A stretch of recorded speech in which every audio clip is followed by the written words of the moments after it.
Honorable Speaker, for giving us this opportunity. The people in front of you is our Nubian community from Bombo, one of the most marginalized community we have in this country. And first of all, I need to say thank you to your office for allowing these people to come to your office and air their issues. I remember you gave me an open check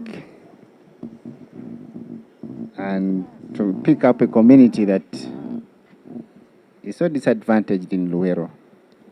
And the first community that came to my mind was the Nubian community. Thank you for allowing them to come to your office, Right Honorable Speaker. Thank you. There's so many issues that are happening in that community, but because it is your invite, you invited them to come here, I would definitely call upon you to communicate to them. Their questions, they'll be here, Right Honorable. Thank you. Thank you. The whole government chief whip comes to receive you in the speaker's chambers. It means a lot. Honorable Bua, thank you so much for coming. I have my son, Honorable Hassan Kirumira. He's one of very good sons, very polished young sons of mine. I have my little daughter, Honorable Nabukenya Brenda. For as much as we don't come from the same party, what we want is how much are you doing for humanity down there. It's not about the parties, it's about supporting the people down in the constituencies, and we are here to support humanity. I also have one of my sons also, Honorable Dan Kimosho, all the way from Kazo. He has basically come to greet the Nubian community of Zombo. But before I get introduction on this side, I know the government chief whip is a very busy person. Right Honorable Speaker, honorable colleagues, and our special guest, the Nubian community from Bombo. Welcome to the Parliament of Uganda. Just like the Right Honorable Speaker indicated, for us in Parliament, whether on the side of government or on the opposition side, our common denominator is service to the people. Because at the end of the day, that is what parameter that the people will use to bring us back. I want to confirm to you, much as my brother, Honorable Chirumira, and my sister, the honorable member for Luero, are in the opposition. First of all, we are in sports together with them. Honorable Brenda is a sports lady. Honorable Chirumira is a sportsman. So whether in opposition or in government, when I'm in the field of play, I find the ball coming from defense, where Honorable Chirumira is, and I receive it in the midfield. And I supply the strikers. So that is the kind of unity we have. They are in opposition, but they are very objective members of the opposition. I have always wished, as a leader of NRM in Parliament, that come 2026, if Allah would permit and God would permit, we would sit with these two on the same side. Inshallah. Amen. And be able to deliberate from right the kitchen over matters that affect you. But I want to say they have been very, very eloquent in delivering your challenges to the Right Honorable Speaker. At times they share with me, at times they share with the Right Honorable Prime Minister, who is also the leader of government business in Parliament. So the whole spectrum of government is aware of the challenges you go through. We know the Nubians are one of the minorities in this country. We know that you deserve more. We know that there are challenges that must be addressed. And I believe, as the Right Honorable will indicate to you, they will be addressed. probably in phases. There are those that are more strategic, would need further consultations. There are those that can be addressed by the Office of the Speaker with our support. But I want to welcome you on behalf of government, but also welcome my two colleagues to the winning team in future. Thank you so much. Thank you. Thank you so much, Government Chief Whip. I had to give you to greet our guests first. I want to thank you so much. Are you leaving now or you're still here? I want to thank you, the Nubian community, so much for finding time to come over. When Honorable Chirumira told us that the Nubian community wanted to pay us a call to us and had issues to be raised, we do appreciate that you're one of the minority teams, minority groups in this country, but you belong to this country. We've had issues that have been raised for us to amend the Constitution to recognize the minority tribes in the Constitution. That is being worked on. And we are working on that for you to be recognized. We want to appreciate whatever you're going through. We know Honorable Chirumira and Brenda have told us what you're going through. And there's one issue that Honorable Chirumira said of the cemetery. When he talked about the cemetery, that was on Tuesday, I told him there are some of the things that cannot wait. Assuming now you're saying the cemetery is full and these people don't have anywhere. Assuming in one, by Allah's grace, assuming one goes tomorrow, where do we put that one? So because of that reason, can we meet them on Thursday? That was the basis of this meeting. Thank you so much. Because of what Honorable Chirumira raised. He also raised an issue of compensation. We know, we appreciate, and as Honorable Government Chief has said, some of these issues are strategic in nature, that we need to do a consultation in regard to the compensation, because the compensation is not something that happened yesterday. It is a long-term thing that we need to have a petition being brought here officially. We started a petition and we send it to relevant committees or relevant ministries for the community to get its compensation. And as Parliament of Uganda, we are ready to do that and willing to support the minority group. We are also willing to support you in whatever challenges that you get. We are happy you have very active members of Parliament. Very, very active. And they are very supportive. And bring them back. Inshallah. Bring them back to Parliament. Work for them because they believe in working for you. And you may also consider the request of the Government Chief Whip, if Allah allows. You may also consider that. But I want to tell you the kind of leaders that you have are very, very good leaders. That's why you find you have Honorable Kimosho here. He's a friend to this team. Honorable Suman Basalirwa is a friend to your members of Parliament. Honorable Kibedi is a friend to your people. These are the most friendly opposition people we have.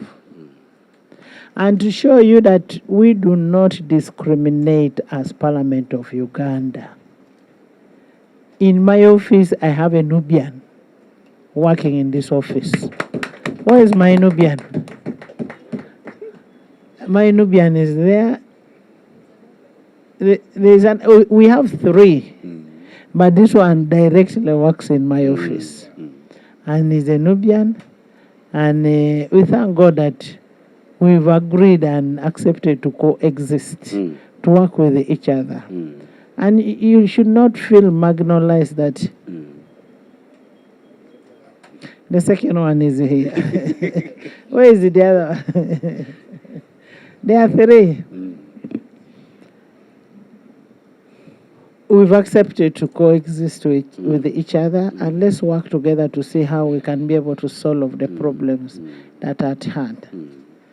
And as Parliament of Uganda, this is your home, where if you have any problem, you should be able to bring those issues to be solved here. We've agreed as Parliament, 11th Parliament of Uganda, that this is a people-centered Parliament.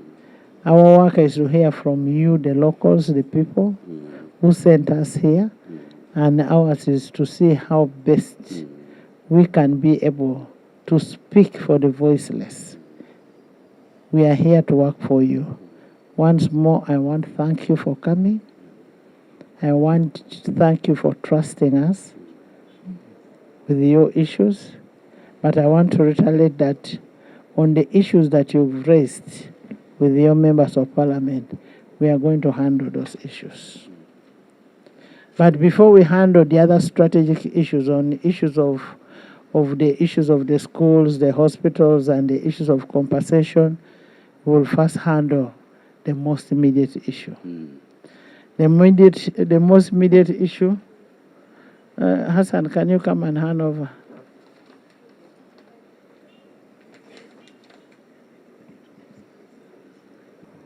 Of the Ugandan 11th Parliament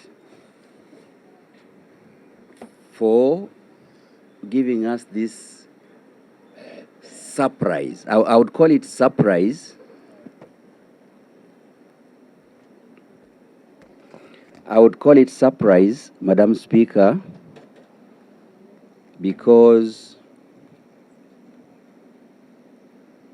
most of us received this invitation yesterday. And as you mentioned earlier on, this program started 2 days ago, and here we are discussing. This only, Madam Speaker, demonstrates the quality of your leadership.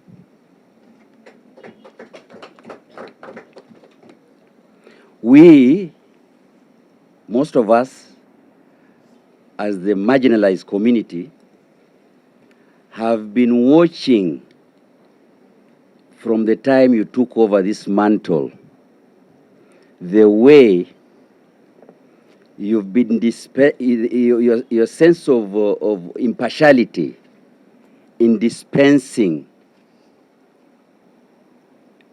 the work of this 11th Parliament. It is only through this kind of impartiality that again is demonstrated here. You and myself are NRM, and the entire delegation you see here are NRM.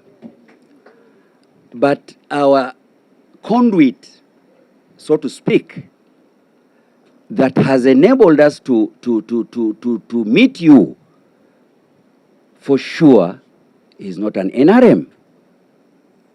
That also takes me to exceptionally thank my young MP. If you see the badge on his whatever, it demonstrates where he comes from. Of course, if he was not a mature leader of this country, like mentioned by your Honorable Madam Speaker, we wouldn't be here, because he would not pick on us. Therefore, when I got the message for coming here at midnight last night, I was so excited, Madam Speaker, I didn't sleep, because I knew most of the Nubian problems are going to be articulated in this forum. Therefore, I once again thank you on that, and I thank my two MPs who are non-NRMs to make us come here. Such a forum and a meeting has never happened to this community. My names are Twaha Hassan. I'm the national coordinator of the former Uganda National Rescue Front, headed by General Moses Ali, but I currently coordinate. Of course, UNRF is defunct. I don't want the media to report otherwise. It is a defunct organization, but we still have a lot of activities. We coordinate with State House on behalf of that arrangement, and that is the title the General gave me. So I coordinate matters in that area. But at the same time, I'm a senior opinion leader within the Nubian community. This is why I have this microphone in front of me. Before I carry on, maybe, I would ask the other members to introduce themselves, after which I will very briefly summarize, because the issues of Nubian community is so vast, and we may not have a lot of time to. It is only Bombo Town Council which sends the 2 councillors to the district out of the other sub-county in Luero. So, Madam, you can see that I'm a hard-working person. And I'm sure next election, if I'm still alive, I'm going to work hard. Inshallah. But I have to appreciate my children here for what they have done to bring us to meet you today. It is our first time as a Nubian community to meet a speaker of the Parliament of Uganda. That is true. It is our first time to be invited to come and meet a speaker of Parliament of Uganda. And we really appreciate it.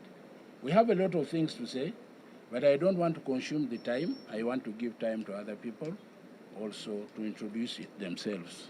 After introduction, then we can go to the... Right Honorable Speaker and your team, we are grateful to be here. My name is Kifaya Musa, Deputy Head Teacher, Bombo Senior Secondary School. I'm also the Vice Chairperson, Nubian Cultural Information Center. My organization does the mobilization of all the Nubians, and we give awareness. I'm also Publicity Secretary of the Nubi Language Board, recently formed. We are happy to be here. Assalamu alaikum wa rahmatullahi wa barakatuhu. Peace be upon everyone in the house. Ramadan Abdul Aziz, Imam Masjid Mujib. They are in 21 miles. The masjid that have the greatest congregation. And also, I am the chairman, Masjid Lofa, where I happen to meet my brother, Honorable Hassan. That's where I first met him. So we are so grateful to be here in the Parliament of Uganda, and it is really a great opportunity with our elders that they are going to air out our challenges, and among others. Thank you so much. Assalamu alaikum wa rahmatullahi. Mbazira Musa, I'm a foot soldier of Nuku. My boss is Hassan Chirumira. I'm in Bombo. Assalamu alaikum wa rahmatullahi. Wa alaikum salam. Assalamu alaikum wa rahmatullahi wa barakatuh. I'm called Ismail Shah Abdu. I was chosen by my colleagues to be their voice as the youth, and I am a graduate with a bachelor's in computer science, postgraduate in information systems management, and I'm very happy to be part of this congregation, and we really thank you for this opportunity given to us as the Nubian community. Thank you very much, and over to you.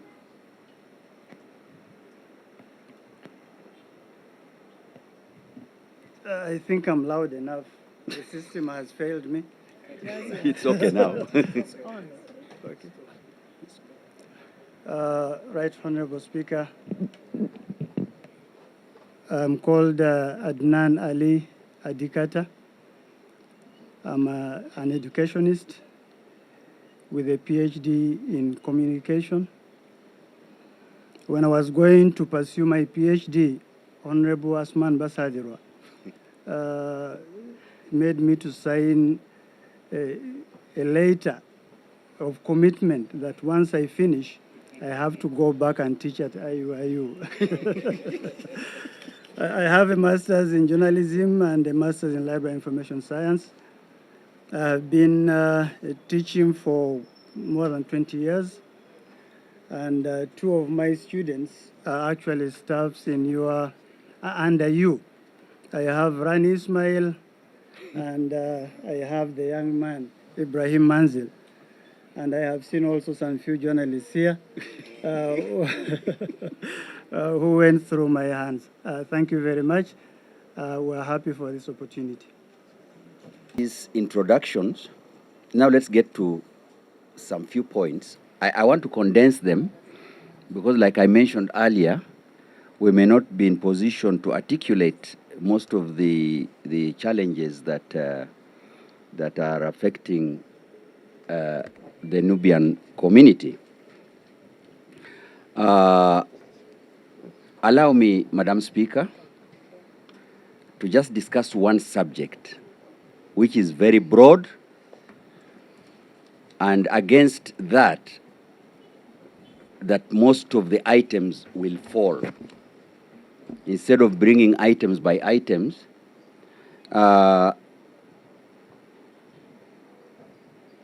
Nubian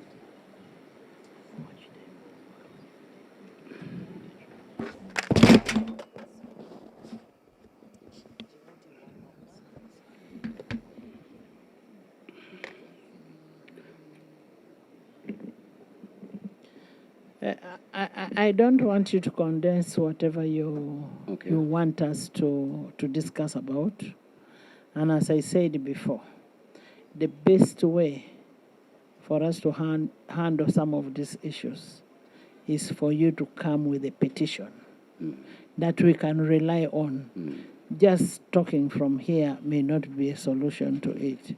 I want to advise you that you come up with a petition to Parliament of Uganda to handle A, B, C, D. And we'll be able to handle it and also refer to respective ministries on that can handle those issues. And we can also ask your members of Parliament to present that petition as per our rules of procedure to the House, and we handle the petition exhaustively. Thank you, Madam Speaker, for that rejoinder.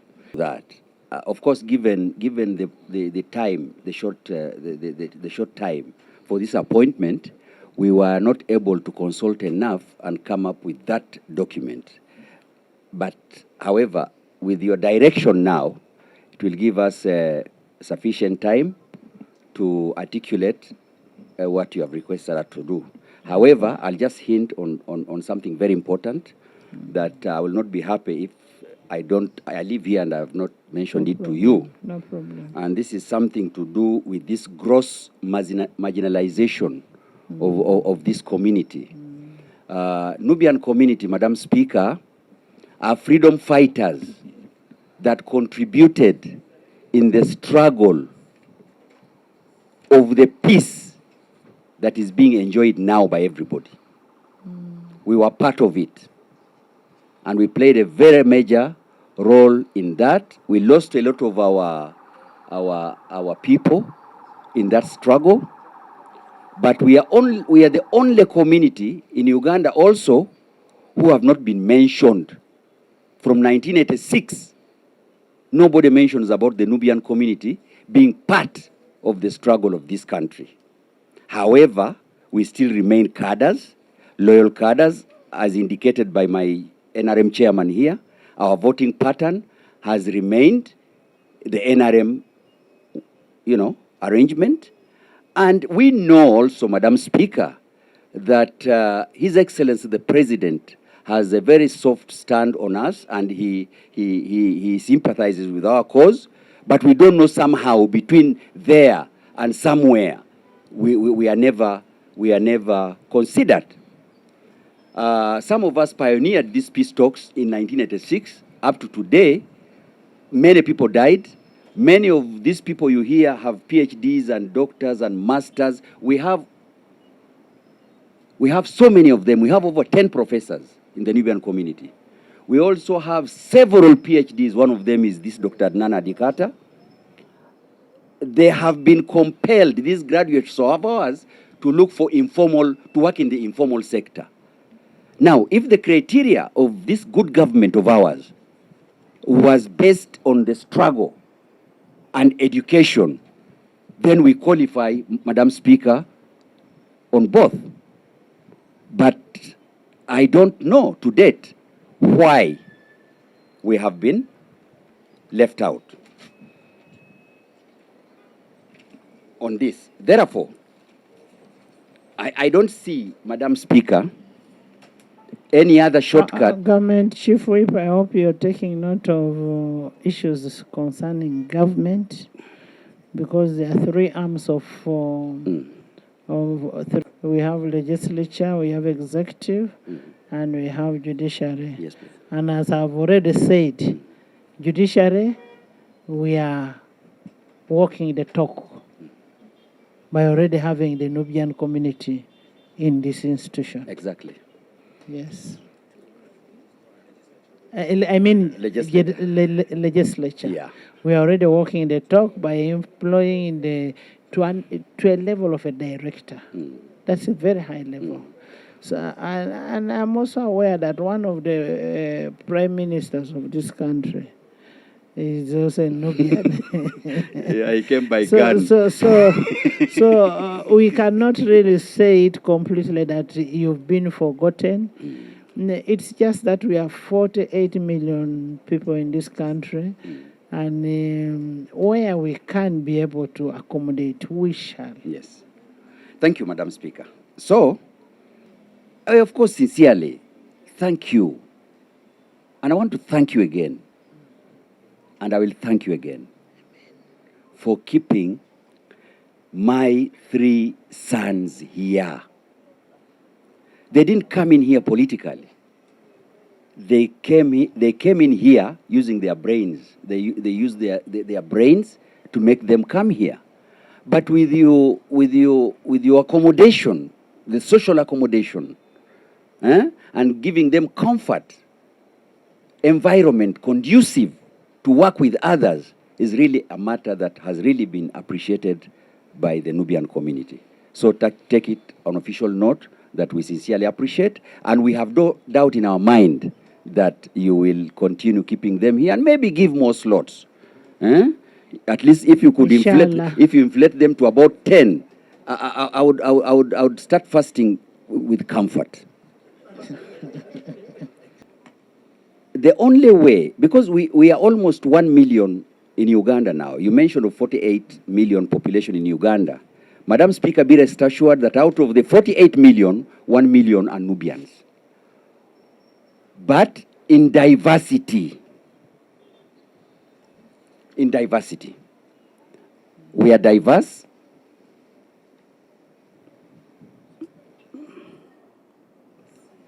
There are Nubians all over the country, even in Bukedea.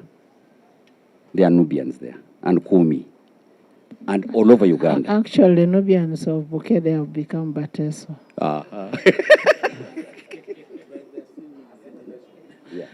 By assimilation, they are now Bateso. We don't segregate ourselves. We treat ourselves as one. So my special request and prayer, Madam Speaker, time being against us, I'm praying and I'm requesting your good offices and your good sense of leadership to accord the Nubian community, being a marginalized, serious marginalized community who have suffered from all this time to date, something we call affirmative action. Because with affirmative action, I know a lot of our challenges would be dealt with in that line. Affirmative action in employment, affirmative action in education, in every sector of life. I am also aware, Madam Speaker, that there is a deficit in civil service. There is a report that came out, which I also read, and saw that there are only 300,000 in employment and 4,000 in deficit. I would be glad if you request me to bring at least 2,000 CVs for the Nubians to be incorporated in the civil service of Uganda, I would be the happiest person. Having said this, with these few words, Madam Speaker, I'm receiving notes here for me to summarize, and I think my point is taken. And I have no doubt in my mind that you will help us overcome some of these challenges. Thank you so much, coordinator of the Nubian community. And I want to thank you so much again for coming over. This is your parliament, a people-centered parliament, and we are happy to learn that you have so many educated sons and daughters that require jobs. I actually didn't know about the deficit, and I am going to ask the government chief whip, as I said before, that there is executive where public service belongs to. Government chief whip, could you kindly take on and check what the coordinator is saying, and if it is true, we could be able to get them some service, and they compete with the others. The only unfortunate bit is, as legislature, we do not control public service. We do our own things here. That's why we can comfortably say, we can give this one, we give Mansell, we give Rani, we give whoever, but competitively. And they are very good people. They are very disciplined team. We want to thank you for bringing them in a very disciplined way. And we also want to thank you so much for raising those issues. We know you are the freedom fighters. You've been there even before some of us here were born. And we are ready to work with you. Thank you, Madam Speaker. And support you in whichever way we can be able to support you. Thank you, Madam Speaker. And I want to ask Honorable Kiromira to lead our team for lunch. But I also want to request you to convey gratitude to His Excellency, the President of this Republic, because to the Nubian community, he gave scholarships. We are enjoying scholarships, science scholarships. For the President for the scholarships. Yes, and we are so grateful. Right, Honorable Speaker. They have not even clapped. Let them clap. Please clap, because we are enjoying it. When we met the President some time back, it started with me. He was so impressed, and he asked, "Oh, which university did you go through?" And I said, "Islamic University." And he said, "That is my university." Then he said, "I'm giving you 3. But the 3 has now risen to 15. Wow. And it is science. And we are so grateful. Right, Honorable Speaker, please convey our gratitude as the Nubi community. We are so grateful. However, these doctors are there now. We have engineers, but they are not employed. After getting the scholarship, there is this technical know-how syndrome, which is in Uganda. They are not employed. We shall again come back to you, but we are so grateful. Ajat, yes. Can you put it down in writing and say, Your Excellency, I want to thank you so much for the scholarships you gave to this number, not placed anywhere. Okay. If you find it fit in your heart, could you kindly have them deployed? Because that would save a wastage of money. Sure. We use government money to educate them. We should be able to reap back. So write that letter and he delivers it to me. Thank you. If I could have that letter before end of... No, before end of the week. Before end of the week. Oh. Yes, before end of the week. Yes. Which is really disturbing me throughout my life. And I'm growing as Nubians. I think I can call we have been marginalized. During the war of 1979, majority of us went to exile. And by going to exile, majority of us who were doing our own business, not that business which was given by letter mean. And we had our money. But during the war, government of Uganda decided to freeze our money as if we are not citizens of Uganda. And when we go to the constitution, we are citizens of this country. Then we are asking ourselves, why is it that government has earmarked only Nubian in this country to freeze their money? We met President Museveni in 2005 at Nakasero State House. The president told us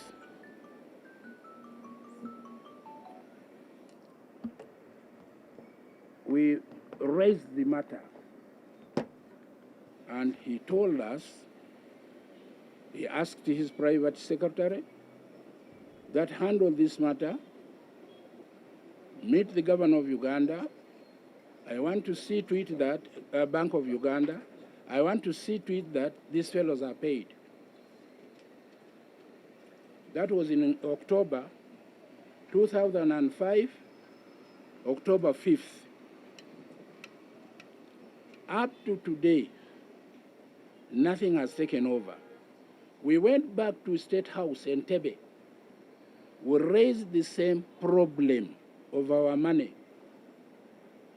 The president keeps on promising us. He tells his private secretary, please handle this matter so that this fellow can be paid their money. But up to this time I'm speaking, my government, which I fought for, which I'm representing, has failed to pay us our money.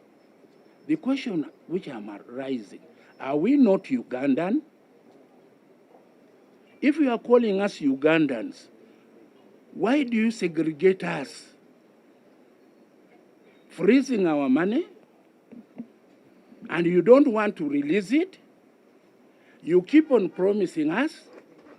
We go to court. They play with the court. We do whatever we do. Nothing is coming out. And at this material time, we are going to African court. And we have a case in Court of Appeal in Uganda. But through frustration of non-paying of our money, some of us were not happy, madam. For sure, as a Ugandans, we are not happy. If we had stolen this money, I'm requesting my government to take us to court. It is our sweat. We sweated for it, and we wanted our money. I'm 87, tomorrow I will die. I will not eat my money. And the government has taken my money. Is it fair? Does the Bible says that you should segregate one tribe, you take his property, and you sit on it, and then the other properties of other people whom you have frozen, you defreeze it in the bank? That is unfair, madam. That's what is paining us as Nubian. And majority of the owner of this money have passed away. Some of us who are remaining were very few. I've spent a lot of my money on cases, and our money is not being defreezed. Leader of the government, I'm telling you, let's ask this government to pay us. Mr. Speaker, our money should be paid to us. If we have committed a crime, please take us to court. I'm alive. You take me to court if I've stolen that money. You failed to take me to court. You have frozen my money. You refuse to give it to me. Is it fair? Is it really fair? It's not fair. So that's Thank the you. point I wanted to raise. Thank you so much, Chairman. Your chairman raised the same issue before your chairman, and is the chief executive of this country.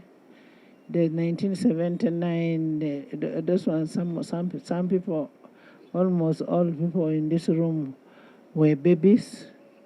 We don't know what could have happened, but that's why we are saying, since we are inheriting what happened, You have to. we don't know what happened. Put it. We know it is a compensation that requires to be done, or money that you cannot freeze what is not there now, because when you go a financial year, you move on, but it must be compensated. We are saying put it in a petition, and we take it on from there. And that's why I said I have a point. And from that petition, we will be able to make a follow-it up and to its conclusive end. We are going to put it on the petition.